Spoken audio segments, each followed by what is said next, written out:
से एक गोपी थी जिसका नाम था प्रभावती। जब वो आए पतो चलो कि भैया नंद को लाला बड़ो चोर है गो है, वाने मन में ठान ली कि मैं नंद के लाला को जरूर पकड़ूंगी। अब ऐसे भगवान सभी ग्वाल वालों को लेकर फिर निकल पड़े और वाई गोपी के द्वार पे पहुंच गए। जाएगा नाम तो प्रभावती। अब प्रभावती महाराज बड़ा होशियार, क्यों? जिसका नाम ही प्रभावती हो उसका प्रभाव कितना होगा। अब पहुंची कहां? भगवान पहुंचे और उसका देखा द्वार खुला है, द्वार के सामने मटकी मटकी रखी हैं। धीरे धीरे घुसे, ग्वाल बाल पीछे से बढ़े और जैसे कन्हैया ने एक हाथ बढ़ाया मटकी पे, तुरंत उसने पकड़ लिया। अरे कनुआ, तू सबसे बच सके पर इस प्रभावती से ना बचे। भैया कन्हैया सोच लेंगे, अरे महाराज गर्गाचार्य ने ऐसा क्या कर्म लिख दिया कि जहां जाता हूं पकड़ा ही जाता हूं। अब ग्वाल वाले 1 2 3 फिर हो गए। अब फिर पीछे कनुआ देखे महाराज पीछे खड़े हैं कि नहीं साथी संगी। 1 2 3 फिर गायब। अब जब गायब हो गए प्रभावती ने पकड़ लिया। बोली कन्हैया मैं तो एक खंबे में ना बांधूंगी, फिर तेरी मैया के सामने ले चलूंगी। और तेरी मैया ने कहा कहो है ना कि जाए के अंदर दम है वो मेरे लाला को पकड़ के दिखावे और मैं वाई मैया के अंदर तेरे सामने ले चलूंगी। अब एक हाथ में कन्हैया दूसरी गोपी, और गोपी महाराज इतना लंबा घूंघट काढ़े है कि आगे कुछ दिख ही नहीं रहा। जा रही, ग्वाल बाल गायब हो गए।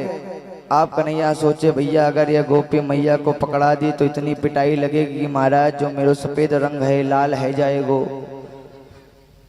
कन्हैया बोले गोपी मोए पतो नो मोए लगो कि नंद महल के दरवाजा हैं, या के लिए मैं तेरे घर तड़ आया था। मुझे तो लगा मेरे घर में जैसे दरवाजे वैसे तेरे घर में हैं। गोपी एक बार छोड़ दे, दोबारा तेरे घर नहीं आऊंगा चोरी करने। एक बार छोड़ दे। भैया गोपी बोले क्या बोले? महाराज कन्हैया तुझे जिसने जिसने पकड़ा है उसको ही तो पकड़ा कर चला गया है, पर ये नहीं होगा। इसका नाम क्या है? प्रभावती। और जब तक तेरी मैया से तेरे ऊपर पिटाई नहीं लगवाऊंगी तब तक मानने वाली मैं नहीं। आप कन्हैया सोचे महाराज कुछ इंतजाम करना होगा वरना मामला गड़बड़ा जाएगा। जिसका बिजनेस उससे ही चलता हो उसका क्या होगा। कन्हैया सामने से देखे महाराज उस गोपी का देवर चला आता आ रहा। देवर को इशारा दिया भैया इधर आइयो पर बोलना मत। देवर आया, गोपी भगवान बोले गोपी चल ठीक है तो मैया के पास ले चल, पर एक मेरी शर्त मान ले। बोली का? बोली देख कन्हैया की नाजुक कलैया है, या को छोड़ के या को अगर पकड़ ले तो तू मैया के पास ले चल। गोपी मन में सोची हाँ ये बात ठीक है, बेचारा बालक है, ये हाथ पकड़ के छोड़ के ये पकड़ लूं। और जैसे ही महाराज गोपी ने हाथ छोड़ा तुरंत देवर का हाथ पकड़ा दिया। कन्हैया 1 2 3 हो गए। कन्हैया किसी पकड़ में हाथ तक नहीं आया। जब मैया नहीं पकड़ पाई तो ये गोपियां क्या पकड़ेंगी। बोलो राधे राधे। आप कन्हैया पहुंच गए वहां। मैया देख मैया मैं तोते बता रहा हूं, अभी ये गोपी आ रही होगी और कहेगी तेरे लाला ने चोरी क्यों है। और देख मैया मैं तेरे पास कितनी देर से बैठा हूं, देख तू लाला तेरे कितना सिद्ध हुआ है, मुंह तू देख एक बार।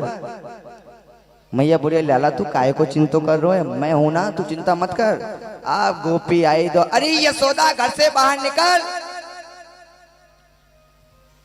यशोदा समझ गए भैया कान्हा को तो मेरे कनुआ को बड़ो पतो है कि कोई काऊ आने आवे वाले हो है। अब बाहर निकले। काहे को गोपी काहे दिड़ियारी काहे चिल्ला रही है, काहे को कुछ बोलेगी? बोली बोलूंगी ना, पूरे नंद महल के लोग को बाहर बुलाओ और देख मैं तेरे लाला को पकड़ के लाई हूं, आज इसकी पिटाई मैं करूंगी। मैया यशोदा बार बार देख के हंसे, भैया देख तो ले मेरे लाला है कि कौन है। गोपी नहीं सुन रही। अरे एक बार जो ये 52 गज का घूंघट डाली इसको तो हटा। गोपी बोली या को ना हटाऊंगी, देख पहले लाला तेरो है कि ना है।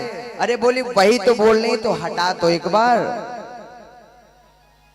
अब गोपी ने जैसे महाराज घूंघट हटाया तो देखा क्या उसके पड़ोस में कन्हैया नहीं बल्कि उसका देवर, और पीछे से मेरा कनुआ आता है, हाथ दिखाता है, कन्हैया बोलता है गोपी देख तूने मुझे पकड़ा तो देवर का हाथ पकड़ाया, अगर अगली बार तूने पकड़ा तो तेरे खसम का हाथ पकड़ा दूंगा।